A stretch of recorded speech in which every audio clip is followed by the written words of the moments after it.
Hello and welcome to another hot and sweaty episode of Techspert Weekly. It's kind of like that video podcast thing that MKBHD does, except, with no other hosts because he actually has friends. He has to pay them, obviously, but still, I can't even bribe my f***ing cat to stay in the room and pretend to like me. Sack of twats.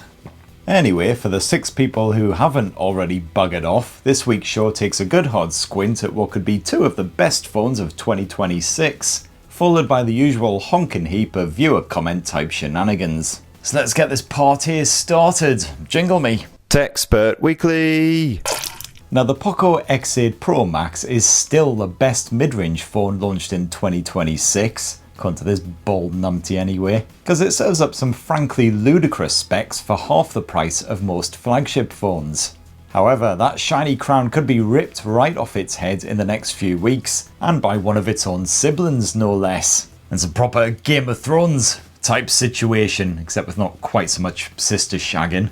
Now the upcoming POCO F9 Pro and POCO F9 Ultra appear to have been listed on the GSMA IMEI database, revealing their existence and hopefully their impending launch. And web whisperings suggest that this pair could be a rebranded, slightly rejiggered version of Xiaomi's Redmi K100 Pro and Pro Max, a pair of blowers that launched exclusively over in China just this week. And these rumours certainly seem pretty legit, because frankly that's exactly the kind of thing that POCO usually does. So if this is indeed the case, what can we expect from the POCO F9 Pro and the POCO F9 Ultra? On that hornometer scale, are we talking a slight bulge or serious trouserial terror? Well, once again, like last year's POCO F8 Pro and Ultra, these phones are a case of little-ish and large. The POCO F9 Pro is expected to be an almost hand-friendly 6.59 inches, while the Ultra will be a proper pocket buster at a terrapin's taint under 7 inches in size. We don't really know anything on the design side of things beside the sizes, of course, but could POCO do anything quite as daring as that funky denim jacket that it slapped all over the POCO F8 Ultra last year? It certainly was a unique standout finish amongst a torrent of generic iPhone-y looking blowers. I'd really like to see another bold design choice, certainly for the POCO F9 Ultra model. Perhaps something even more unhinged, like a full-on shell suit finish, take it back proper 90s style. Now both POCO F9 phones should have a crispy AMOLED screen, just like the old F8s, with full HDR10 and Dolby Vision support. Although if that Redmi tech is copied over, you can expect a boost for the refresh rate from 120Hz to 185Hz. Ideal for gaming on the 4 or 5 titles that actually support it. And here's hoping we get another banging triple speaker setup on that Ultra model.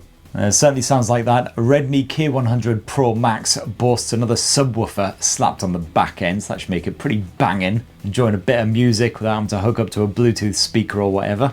The new Redmi smartphones are powered by Qualcomm's Snapdragon 8 Elite Gen 5, which is precisely what I would expect to see crammed into those POCO F series blowers as well. And that chipset's about to be succeeded by the Gen 6, but hey, it's still a serious beefcake that can do anything you need, as long as it's paired with some pretty decent cooling tech. So here's hoping the massive vapor chambers of those Redmi phones carry over to the POCOs.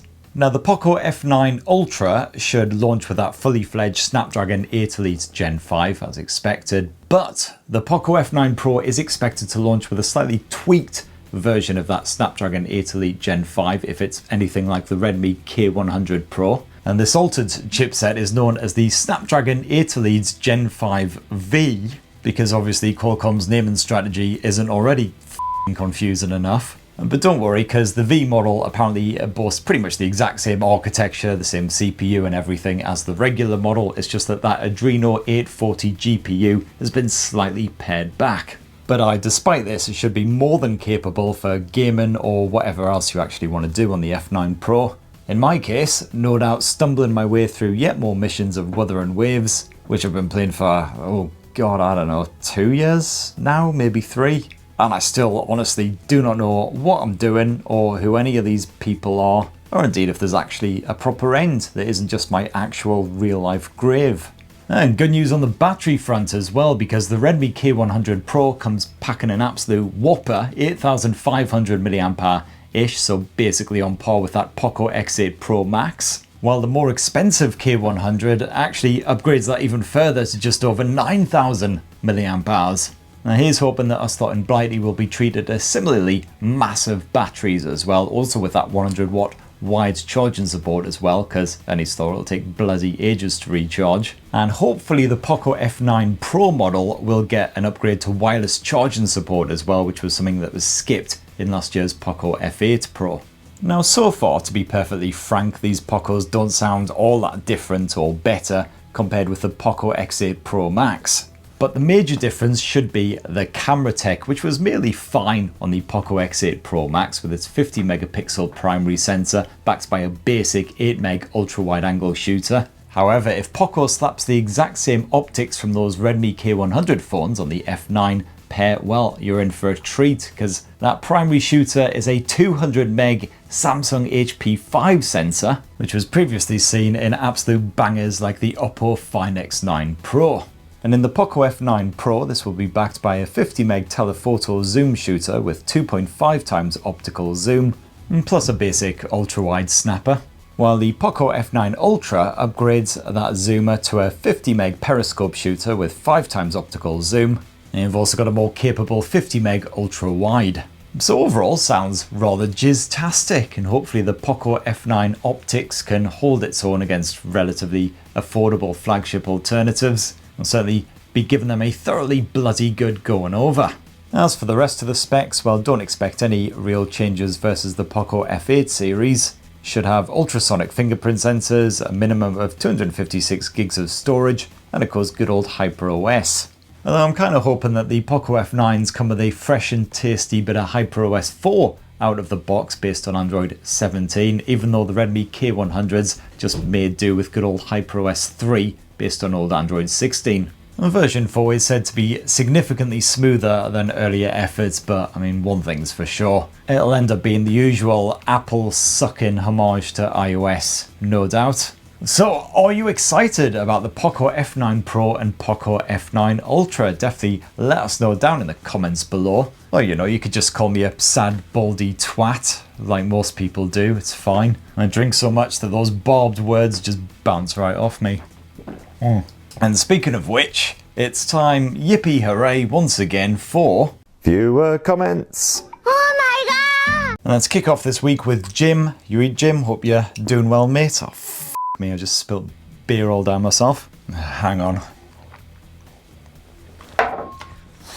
Right, Jim says, bloody Nora, he's back. I had to watch the Spurt haul for my Techspurt Weekly fix. A mighty fine plan, Jim. That Spurt haul is absolutely gushing with top quality content. Well, I mean, you know, obviously that's a complete lie. It's slowly seeping more videos of me drinking and swearing, just not talking about tech as much. Although I did just slap together a lovely wee vlog about our time spent in the worst Disney hotel in probably the entire world. So definitely go check that one out if you haven't done already. I'll try and stay sober enough during the edit to pop a wee link somewhere floating just above my head right about now. Hopefully that worked. And Jedi Polar Bear says, I wouldn't be concerned about the Techspurt Weekly not being weekly thing. If you're from Uranus, it works out as weekly anyway. That is very true. It could be kind of like a contact type situation. Imagine some extremely intelligent civilization out in the stars and the first broadcast they receive is my ugly mug, comparing cheap budget phones while complaining about my overinflated prostate. I think they'd bloody leave us well alone, wouldn't they? To All Points West says, Event Horizon was a phenomenal movie. Correct, sir. You get 10 bonus good taste in movie points. SQMDK says, I love the way you talk. But then that's followed by a sad crying face. That is it's quite the outlaying of emotions there. I mean, it sounds like you're enjoying the videos, but then there's the crying. It's all very confusing. I think I'm just going to move on to the next comment. MV Boy says, Snakebite and black. Just you uttering those words had my liver shuddering and running for cover. Right, for anyone who's not British and an alcoholic, a snakebite and black is basically a glass with half lager, half cider, and a wee sprig of blackcurrant as well, just to give it that lovely sort of, I don't know, the colour of like a poison from a Disney movie or something. Slightly less palatable than a pint of steaming donkey piss, and probably even worse for you. And I'd imagine if you can actually find a bartender who knows what it is and is willing to serve it to you, it'll probably cost you about 15 bloody quid these days. And the subject of last week's show, it was actually last week as well, wasn't it? Yeah, I think it was Samsung's upcoming Galaxy S27 Ultra. And of course, we've had plenty of correspondence on that wee bugger. So Orsinger says, last time an Ultra felt exciting was the S22 Ultra. Now, was the S22 Ultra the one where they kind of blended together the old Ultra phones and those old Galaxy Note phones that they then discontinued? So the first one with the actual S Pen bunged in it. Because yes, it has felt very much like kind of incremental upgrades ever since then, to be honest. I think it would take probably a massive camera overhaul to really sort of get me interested again. So we'll see what they do for the S27 Ultra. Dan NYT says, hoping for a horizontal camera bar, no wobble, higher battery capacity and improved camera. Yeah, hard to agree. All of those things would certainly be an absolutely smashing start, that's for sure. Gayashan Bandara says the biggest upgrade is probably the price. Yeah, I mean, Jesus, if it gets any more expensive, you'll need an entire orphan farm just to afford one. And Peanut Butter says, I'm really hoping that the non-Ultra models get more love this time around. Yeah, absolutely. Yeah, I really do love the size of the Galaxy S26, the regular model, how beautifully dinky it is, but they keep crocking the bloody thing by slapping one of their Exynos chipsets in it, giving it a tiny battery, so it's always bloody dead by dinner time. You might as well just go and buy one of those stupid iPhone Airs for all the bloody good it'll do you. Speaking of which, I completely forgot about this as well. Out in Disneyland, for some reason, I saw about 6 or 7 of those bloody iPhone Airs, whereas I haven't really seen any of them in the UK for the past several months. This must be true, what they say. Disney really does attract absolute mentalists. And of course, zero surprises as well. Every single one of those iPhone Airs had a whopping great bloody battery pack slapped on the arse end. People are just... ugh. And also on the subject of the lesser Samsung S-series smartphones, Ryan IGI says, nothing about them handing down the privacy display to the rest of the S-series. There has indeed been some online chat about possibly Samsung bringing that privacy display to the regular S27, the S27 Plus, etc. But not really sure if it's going to happen, to be honest. Especially with, memory prices being absolutely f***ed. If they then slap that privacy display on the cheaper models, then they're going to be costing over £1,000 easy. Anyway, that's Psychic Chris's tech predictions, so it'll turn out to be complete bollocks. Chris Pandis says, watching on my 7,500 mAh Oppo Find X9 Pro. I mean, yeah, fair. Why wait for other brands to catch up when the GOAT is already here? Toot Van Jute says, it's taken me 3 days to decide I made a big mistake buying the Z Fold 8 Ultra and trading in my S24 Ultra. I hate that narrow front screen and the flimsy feel of the main screen when it's unfolded. Going back to a slab, but I will wait to get the S27 Ultra. Yeah, I mean, that narrow front screen is absolutely what just puts me off the Ultra model, but I'd still adore the Galaxy Z Fold 8, the regular, cheaper one, because that front screen is perfect for web browsing, reading, basically everything pretty much. So, I only actually have to unfurl it occasionally when I want to, rather than, all of the bloody time, like I do with the Ultra. DM Coco says, never expected to see a British tech dad into anime. I don't have much time to dedicate to it these days, sadly, but I do occasionally try and jump on Crunchyroll and smash a box set if there's anything that's recommended. Finally got the chance to finish Mob Psycho, which was fantastic, and I also absolutely smashed Link Click as well, I think it was called, which was a bit of a mind f***. Certainly not a good one to consume while you're 5 pints deep. On the subject of anime, Ewan Marshall says, Death Note the musical, Christ. Hey, it was surprisingly f***ing good, alright. I will go out on a limb, I will give that a 4.5 stars out of 5. It was an absolute banger. In fact, it's actually inspired me to begin writing my very own musical based on another anime classic, good old Fist of the North Star, featuring such memorable original tunes as A Bloody Good Fistin' and Oi, You Nicked My Bird. His name was Ken. He fought a lot of men. You really should have ducked, 'cause one punch and you are fucked. With my mighty fist I will explode your brain and slap your spleen out your arsehole. That'll learn you for nicking my bird and taking her off to your castle. Of course, that last lyric rhyme there only really works if you're a posh southerner and you say castle instead of, saying it properly. But let us know, what do you think? Down in the comments below. Is that the kind of thing you would pay £120 a ticket for in the West End? Next up, Ornate Desk says, Uncle Spurt, please update the playlist and keep Techspurt Weekly in the title. It gets difficult to search for when inebriated. Sorry, that is my bad. I missed the Techspurt Weekly 283, TSW284 out of the title of last week's episode because, I was drunk and bored and couldn't really give a shit anymore by the time I'd finally finished editing the bloody thing. I can't promise it won't happen again, but I can promise I will be just as sorry the next time I'm tired and bored and f*** it up.